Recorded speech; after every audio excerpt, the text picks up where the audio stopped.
हाँ जी, ਜਿਹੜਾ ਤੁਹਾਨੂੰ ਟੌਪਿਕ ਸਮਝਾਇਆ ਸੀ ਇੰਸ਼ੋਰੈਂਸ ਕਲੇਮ ਦਾ consequential loss of profit policy, ਉਹਦੇ ਵਿੱਚ ਜਿਹੜੇ ਸਾਰੇ ਪੁਆਇੰਟਸ ਤੁਹਾਨੂੰ ਸਮਝਾਏ ਸੀ।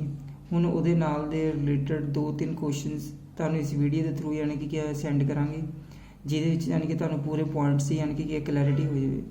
ਜਿਹਦੇ ਵਿੱਚ ਫਸਟ ਕੁਐਸਚਨ ਅਸੀਂ ਯਾਨੀ ਕਿ ਜਿਹੜਾ ਸਿਲੈਕਟ ਕੀਤਾ 33 ਨੰਬਰ, ਉਹਦਾ ਆਨਸਰ ਹੈਗਾ 255682।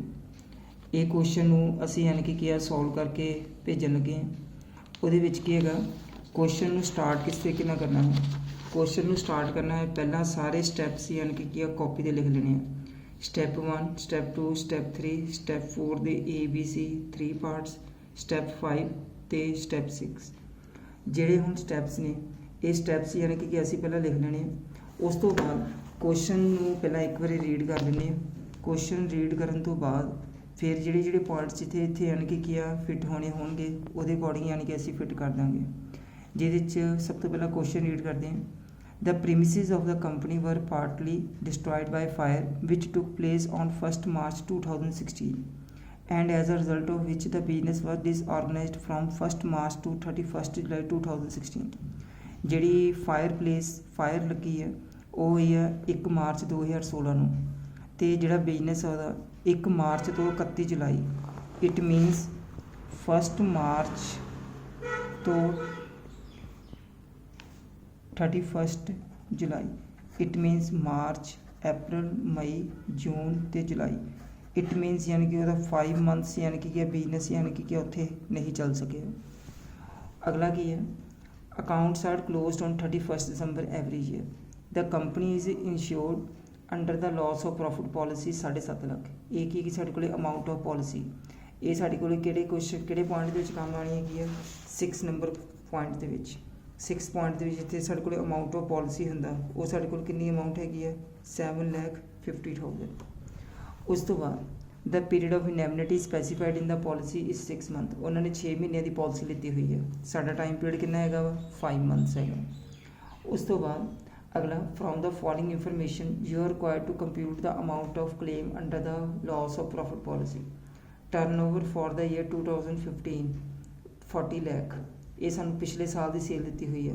ਇਹ ਸਾਡੇ ਕੋਲ ਕਿਹੜੇ ਸਟੈਪ 'ਚ ਕੰਮ ਆਏਗੀ, ਸੈਕਿੰਡ ਸਟੈਪ ਦੇ ਵਿੱਚ। ਜਦੋਂ ਅਸੀਂ GP ਰੇਸ਼ੋ ਕੈਲਕੂਲੇਟ ਕਰਨੀ ਹੁੰਦੀ ਹੈ, ਉਹ 'ਚ ਤੁਹਾਨੂੰ ਉਸ ਦਿਨ ਮੈਂ 5 ਤਰੀਕੇ ਦੀ ਸੇਲ ਦੱਸਿਆ ਸੀ। ਜਿਹੜੀ 5 ਤਰੀਕੇ ਦੀ ਸੇਲ ਦੱਸੀ ਸੀ, ਇੱਕ ਦਿੱਤੀ ਹੁੰਦੀ ਸਾਡੇ ਕੋਲ ਸਟੈਂਡਰਡ ਸੇਲ, ਇੱਕ ਦਿੱਤੀ ਹੁੰਦੀ ਹੈ ਸਾਡੇ ਕੋਲ ਡਿਸਲੋਕੇਸ਼ਨ ਸੇਲ, ਇੱਕ ਹੁੰਦੀ ਹੈ ਸਾਡੇ ਕੋਲ ਪ੍ਰੀਵੀਅਸ ਈਅਰ ਸੇਲ, ਇੱਕ ਦਿੱਤੀ ਹੁੰਦੀ ਹੈ ਸਾਡੇ ਕੋਲ 12 month sale from the date of fire, ਜਿਹੜੀ 6 ਸਟੈਪ 'ਚ ਕੰਮ ਹੁੰਦੀ ਹੈ, ਅਤੇ ਇੱਕ ਹੁੰਦੀ ਹੈ dislocation sale due to increased working expenses, ਜਿਹੜੀ C ਸਟੈਪ 'ਚ ਕੰਮ ਆਉਂਦੀ ਹੈ, ਚੌਥੇ ਦੇ C ਸਟੈਪ 'ਚ।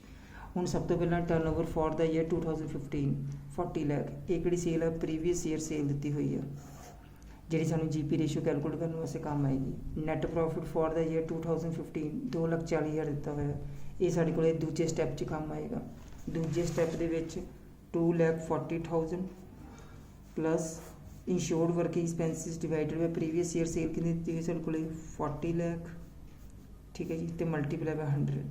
ਜਿਹੜਾ ਆਹ 2,40,000 ਹੈ, ਇਹ ਸਾਡੇ ਕੋਲ ਚੌਥੇ ਦੇ B ਸਟੈਪ ਦੇ ਵਿੱਚ ਵੀ net profit plus insured divided by net profit plus insured plus uninsured. ਬਾਕੀ ਅੱਗੇ ਦੇਖ ਲੈਂਦੇ ਹਾਂ ਕੀ ਹੈ।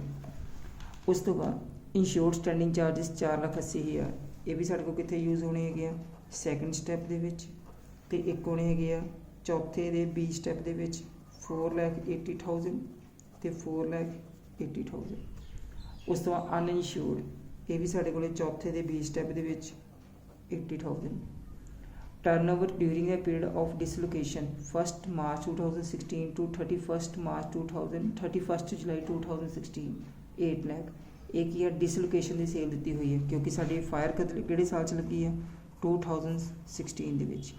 ਉਹਨੇ ਕਿਹਾ turnover during the period of dislocation ਦੱਸਿਆ ਹੈ 1 ਮਾਰਚ 2016 ਤੋਂ 31 ਜੁਲਾਈ 2016। ਇਟ ਮੀਨਸ ਕਿੰਨੀ ਦਿੱਤੀ ਹੈ, 8 ਲੱਖ। ਮੀਨਸ ਕਿ ਉਹੀ ਮਹੀਨਿਆਂ ਦੀ ਉਸੇ ਟਾਈਮ ਪੀਰੀਅਡ ਦੀ ਸੇਲ ਦਿੱਤੀ ਹੋਈ ਹੈ। ਡਿਸਲੋਕੇਸ਼ਨ ਦੀ ਕਿੰਨੀ ਦਿੱਤੀ ਹੋਈ ਹੈ, 8 ਲੱਖ। ਇਹ ਸਾਡੇ ਕੋਲ ਕੀ ਹੈ, ਸਟੈਪ ਫਸਟ ਦੇ ਵਿੱਚ ਲੈਸ ਹੋਣੀ ਹੁੰਦੀ ਹੈ ਜਿਹੜੀ ਡਿਸਲੋਕੇਸ਼ਨ ਸੇਲ ਹੈ, ਠੀਕ ਹੈ ਜੀ। उस तो बाद अगला की है standard turnover for the period corresponding in the preceding year from 1 March 2015 to 31 July 2015। यही टाइम पीरियड की पिछले साल की सेल दी हुई है सानू कितनी 20 lakh rupees 20 lakh.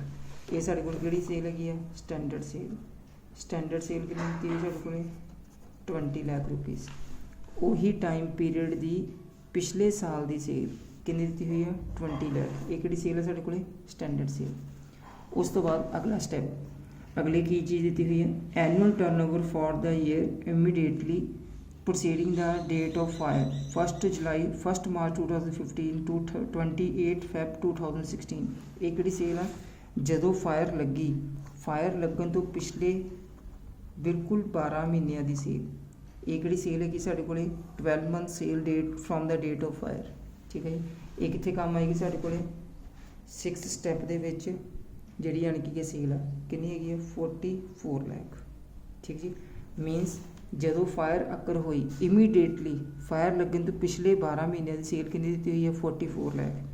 6th step के यूज़ होनी है। उस तो बाद क्या इंक्रीज्ड कॉस्ट ऑफ वर्किंग कितनी है 1,50,000। एक है साढ़े को चौथे का A step actual increased working expenses. ठीक है जी। चौथे के बी स्टैप के भी जो असी फॉर्मूला यूज़ करते हैं net profit plus insured divided by net profit plus insured plus uninsured multiply by की होंगे एक्चुअल इंक्रीज्ड वर्किंग एक्सपेंसिस। वो भी कितने दिते हुए हैं 1,50,000। ठीक जी। उस तो बाद अगला step saving in insured standing charges 30,000। एक है साढ़े को स्टैप 5th जी असी सेविंग लैस करनी होंगी है वो कितनी हैगी साढ़े को 30,000। ये असी की करना है माइनस करना। ठीक है जी। ये मैं तुहानूं तां करके क्वेश्चन इस तरीके वीडियो भेज रही हूँ ताकि क्वेश्चन करना किवें है पहला सारे स्टैप्स लिख लेने हैं जिमें जिमें इंफॉर्मेशन पढ़ ली उवें उवें जिथे जिथे यानी कि जिथे जिथे सैट होनी है इंफॉर्मेशन उस तरीके उत्थे यानी कि असी ट्रांसफर करती। हुण एक लास्ट स्टैप रह गया last information reduction in turnover avoided through increase in working cost. ये कितनी दी है 4 लाख। ये यानी कि सेल किहड़ी है जिहड़ी तुहानूं मैं एक सेल दसी सी उस दिन टॉपिक दे which dislocation sale due to increased working expenses. Information उही है बस उस गल नूं यानी कि उन्होंने मोल्ड करके लिखा है reduction in turnover due avoided through increased in working cost. उन्होंने ये गल लिखी है असी यानी कि क्या अपनी टर्नओवर रिड्यूस कर ली जे क्यों की क्योंकि असी एक्सट्रा खर्चे नूं की कीता अवॉइड किया। ठीक है जी। जे वो एक्सट्रा खर्चे करते तो एक्सट्रा खर्चे करन दे नाल उन्हां दी यानी कि क्या वो टर्नओवर की हो जानी सी इंक्रीज हो जानी सी। ठीक है तो वो कितनी होनी सी 4 लाख। उन्हें गल हुण लिखी है भी असी वो सेल नहीं की एक्सट्रा खर्चे करन दे नाल जिहड़ी सेल वधनी सी। ठीक है गल वही लिखी है dislocation sale due to increased working expenses. Increase working expenses उन्होंने नहीं किए टर्नओवर उन्होंने की होगी घट गई। इत्थे की लिखिया dislocation sale due to increased working expenses. जो एक्सट्रा खर्चे करते तो इट मीनस वो सेल होनी सी वो कहते जी असी एक्सट्रा खर्चे नहीं किए तो साड़ी सेल नहीं हुई। इट मीनस पॉइंट वही लिखा है पर गल मोल्ड करके लिखी है। ठीक है हुण ये की है सी स्टैप के 4 lakh multiply by G GP ratio साढ़े को आएगी। ठीक है जी। अगला हुण जिन्नी इंफॉर्मेशन सी असी सारी इंफॉर्मेशन यानी कि ट्रांसफर करती हुई है। अगला की है हुण 2 पॉइंट्स उन्हें दसे हुए हैं मैं क्वेश्चन तां करके सिलेक्ट किया भी क्वेश्चन के सारे पॉइंट इस चैप्टर के सारे पॉइंट यानी कि इस क्वेश्चन कवर हो रहे हैं। Increase of turnover standard and annual by 10%। ये की है मैं तुहानूं दस्सिया जो उस दिन टॉपिक के जी टर्नओवर दी होंगी है दो सेल के इंक्रीज करनी होंगी है कि एक स्टैंडर्ड सेल के एक 12 month sale from the date of fire. ये दोनों के 10% इंक्रीज यानी कि जोड़ा करना हुण की है स्टैंडर्ड सेल के 10% इंक्रीज करांगे। ठीक है जी। तो उस तो बाद 44 लाख जी दी हुई है वो भी 10% की करांगे इंक्रीज करांगे। ठीक है जी। उस तो बाद increase in rate of GP by 2%। ठीक है जी। हुण GP रेशो भी साढ़े को 2% की हो जानी है इंक्रीज हो जानी है वो देख लेने कितनी GP रेशो आती है। ओके जी। हुण की है स्टैंडर्ड सेल दी हुई है साढ़े को 20 लाख 10% इंक्रीज करिए तो कितना आ जाएगा 2 लाख टोटल कितना हो गया 22 लाख जी चो डिसलोकेशन सेल कितनी थी है 8 लाख 22 लाख के 8 लाख माइनस किए तो कितना आ गया साढ़े को 14 लाख। ये साढ़े को स्टैप 1 इट मीनस की आया है शॉर्ट सेल। ठीक जी 14 लाख। दूजा स्टैप क्या है net profit plus insured divided by previous year financial year sale multiply by 100 2,40,000 plus 4,80,000 divided by 40 lakh multiply by 100 7,20,000 divided by 40 lakh. ये साढ़े को कितना 7,20,000 डिवाइडेड बाय 40 लाख। ये साढ़े को आ गया 18%। ठीक है जी 18% GP रेशो 2% हमने इंक्रीज करने गया तो इट मीनस कितने परसेंट होगी 20%। ठीक है जी ਹੁਣ ਉਸ ਤੋਂ ਸਟੈਪ 3 ਕੀ ਹੈਗਾ ਸਟੈਪ 3 ਹੈਗਾ ਸ਼ਾਰਟ ਸੇਲ ਦੇ ਉੱਤੇ GP ਪਰਸੈਂਟੇਜ 14 ਲੱਖ ਮਲਟੀਪਲਾਈ ਬਾਈ 20% ਇਹ ਕਿੰਨਾ ਆ ਗਿਆ ਸਾਡੇ ਕੋਲੇ 2,80,000। ਠੀਕ ਜੀ ਉਸ ਤੋਂ ਬਾਅਦ ਅਗਲਾ ਸ਼ਾਰਟ ਸੇਲ ਕੈਲਕੂਲੇਟ ਕੀਤੀ GP ਰੇਸ਼ੋ ਕੈਲਕੂਲੇਟ ਕੀਤੀ ਉਸ ਸ਼ਾਰਟ ਸੇਲ ਦੇ ਉੱਤੇ GP ਰੇਸ਼ੋ ਦੀ ਪਰਸੈਂਟੇਜ ਕੀ ਕਰਤੀ ਅਸੀਂ ਲਗਾਤੀ। ਹੁਣ ਅਗਲੇ ਸਟੈਪ 4th ਦੇ ਵਿੱਚ 3 ਪਾਰਟ ਨੇ ਇੱਥੇ ਇੱਕ ਵਰਡਿੰਗ ਲਿਖਾਈ ਸੀ ਲੀਸਟ ਆਫ ਦਾ ਫੋਲੋਇੰਗ ਤਿੰਨਾਂ ਜਿਹੜੀ ਲੀਸਟ ਵੈਲਿਊ ਹੈਗੀ ਪਹਿਲੇ ਦੀ ਵੈਲਿਊ 1,50,000 दूसरी value 2,40,000 plus 4,80,000 divided bye 2,40,000 plus 4,80,000 plus 80,000 multiply by actual increase working expenses. ये सॉल्व करके कितना आ गया 1,35,000। तो सी स्टेप की है dislocation sale due to increase working expenses GP on dislocation sale. ठीक है जी हूँ 4 लाख तो GP रेशो कितनी परसेंट हैगी है 20%। ये सॉल्व करके कितना आ गया 80,000 150 135 ਤੇ 80 ਤਿੰਨਾਂ 'ਚ ਲੀਸਟ ਕਿਹੜੀ ਵੈਲਿਊ ਕੀ ਸਾਡੇ ਕੋਲੇ 80,000। ਹੁਣ 2,80,000 ਦੇ ਵਿੱਚ 80,000 ਕੀ ਹੋ ਜਾਏਗਾ ਪਲੱਸ ਸਾਡੇ ਕੋਲ ਕਿੰਨਾ ਆ ਗਿਆ 3,80,000। ਠੀਕ ਹੈ ਜੀ ਉਸ ਤੋਂ ਬਾਅਦ ਲੈਸ ਕਰਨਾ ਹੈਗਾ ਸੇਵਿੰਗ ਸਾਡੇ ਕੋਲ ਕਿੰਨੀ ਹੈ 30,000 3,60,000 ਮਾਈਨਸ 30,000 ਕਿੰਨਾ ਆ ਗਿਆ 3,30,000। ਕਲੇਮ ਵੈਲਿਊ ਹੁਣ ਇੱਥੇ ਕੀ ਆ ਗਿਆ claim value multiply by amount of policy divided by GP on 12 month sale from the date of fire. हूँ वो कितनी सेल दी हुई है साढ़े को 44 लाख उन्हें 10% इंक्रीज करने किया ये जी सेल आएगी वो 20% GP जी असी GP रेशो कैलकुलेट की थी।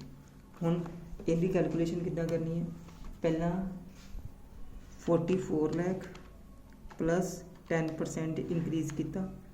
ठीक है जी 48,40,000 हो गया मल्टीप्लाई बाय 20% वो साढ़े को कितना आ गया 9,68,000। मैं रिपीट कर देना कैलकुलेशन 44 लाख के पहला 10% इंक्रीज करना जी सेल आएगी वो 20% GP 9,68,000। इस कैलकुलेशन में जे सॉल्व करिए तो साढ़े को कितना आ जाएगा